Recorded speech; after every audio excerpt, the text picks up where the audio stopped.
He was one of the world's most famous wrestlers until he hung up the spandex and went into politics. He became a mayor and then governor of Minnesota. Today, he spends half his year in Mexico and half here in Minnesota's Lake Country, but his views are anything but retiring. He says that the United States today is on the brink of fascism. He questions the official story of 9/11. And later in the show, he will tell us what Fidel Castro told him about the assassination of John F. Kennedy. He is, of course, Jesse Ventura, and he's my guest on this special edition of Inside USA.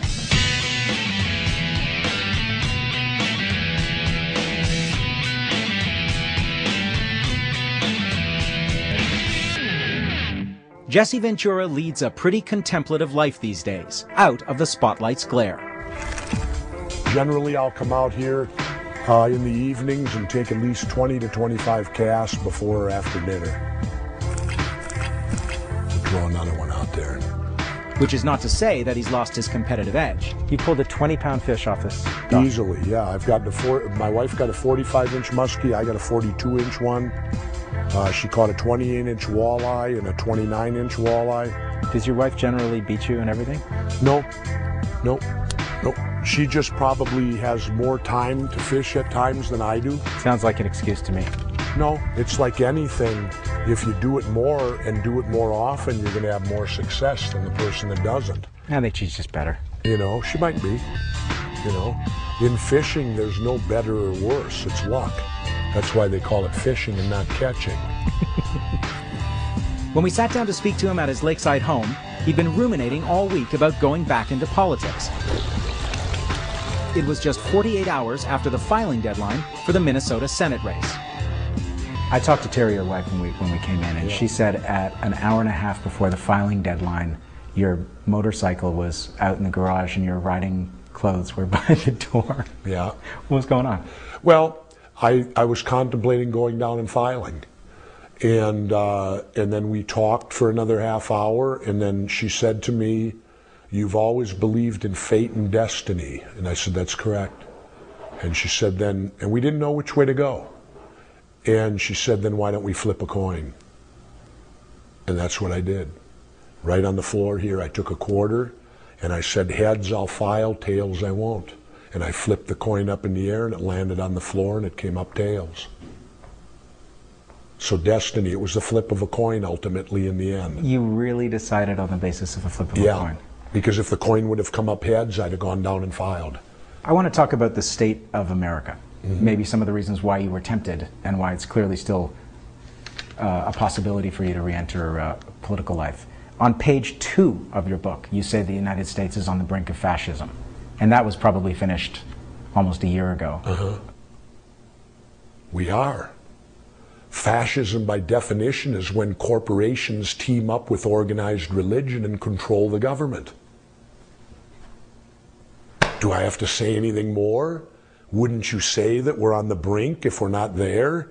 It seems that corporate America, I don't believe that our military fights for the people anymore.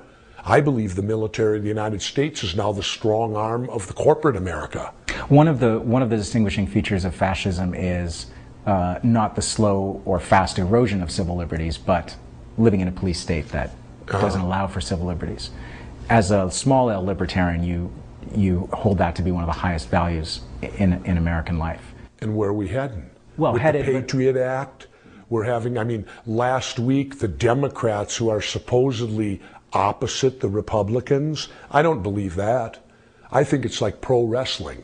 I think that in front of the public, they make us think they're all angry at each other, but the reality is behind the scenes, they're all in rooms cutting deals and they're the best of buddies.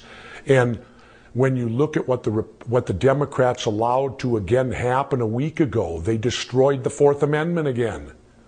Illegal search and seizure. They gave Bush and resumed it. Excuse me, they're not in cahoots together. So how do you solve it in wrestling when both sides are on the same side?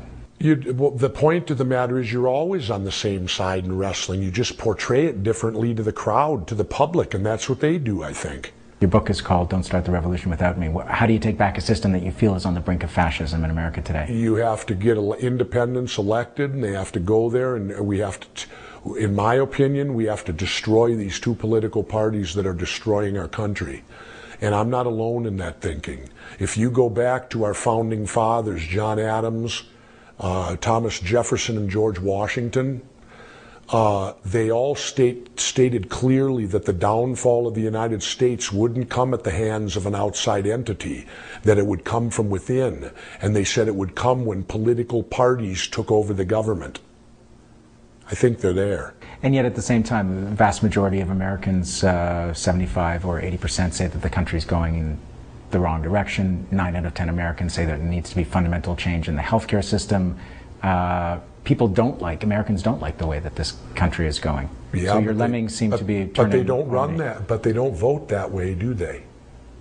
Jefferson, one of his great quotes was, "Dissension is the greatest form of patriotism." I'm just trying to reconcile this with the fact that you are a proud former Navy SEAL. Mm-hmm. I'm patriotic. I love speak a lot about having served in the military. My brother's a Navy SEAL, my father's a World War II vet, and my mother was a World War II vet. I lived in a household with all 4 people served in the military at a time of war. So do you identify with the pacifists? Yes.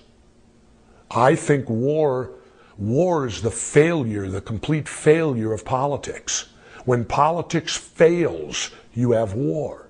Well, clearly politics has failed because we have war. What if war was the purpose of the politics? Well, yeah, that may be it too. I don't know. I didn't make that decision, but I don't like it. And I don't like the fact that our country, it's destroying our economy. It backed me up the other day. The 2 major things that I've talked about in my politics has been the debt, which you don't hear either the Democrats or Republicans even come close to talking about. Why? Because they're both equal offenders and it's indefensible. We're over $9 trillion in debt now. Well, I think, sorry, to be fair, I think the Democrats are talking about restoring a sense of balance in the country's finances. Whether or not they're sincere is another question. Oh, no, they're not. Because number 2 on the list to restore our economy is get out of the war in Iraq. Well, if the Democrats are so for getting out of the war in Iraq, how come they haven't did it? They control both houses. You know what their response is? We can't override Bush's veto. Right, but the political... Wait. They don't need to. They control the money. Yes, the spending bills have been passed consistently by the Democrats. All they have to do is stop the money and you stop the war. But it's because they're on board. Remember when I told you about wrestling? And it shows me... Okay, but hang on. The political reality for the Democrats is whatever they say the reason is. They know they'll get beat up in the elections by the Republicans as unpatriotic pacifists who are weak on terrorism and are putting the country at risk. So in other words, they're making a political decision as opposed to what they really from their hearts believe? Be called politics, right? No, not in my world. In my world, you go with what you believe, whether it's popular or unpopular. You go with your values and where your heart is, and the hell with the next election. Anybody that voted for the war, in my opinion, should not hold public office because they were duped. And we don't have time to have leaders who can be duped. You also have a policy proposal in your book about people who decide to go to war having to pay a price in their own family. Well, you know, one thing right now about our economy, it's starting to suffer. And you know what the positive about that is I see? Our country's finally starting to feel some pain from this war.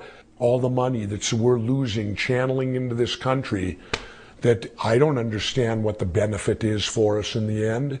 I haven't profited. I haven't looked around and said, gee, since we've invaded Iraq, my life is somehow better.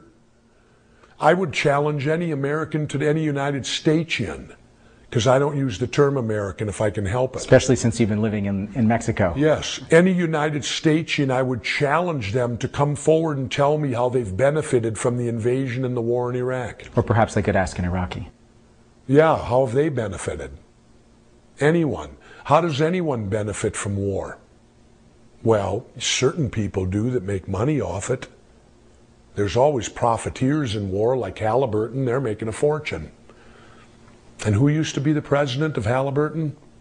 Let's make that a skill testing question. We've got to take a break, but I want to talk to you about JFK, Fidel Castro, and the CIA when we come back.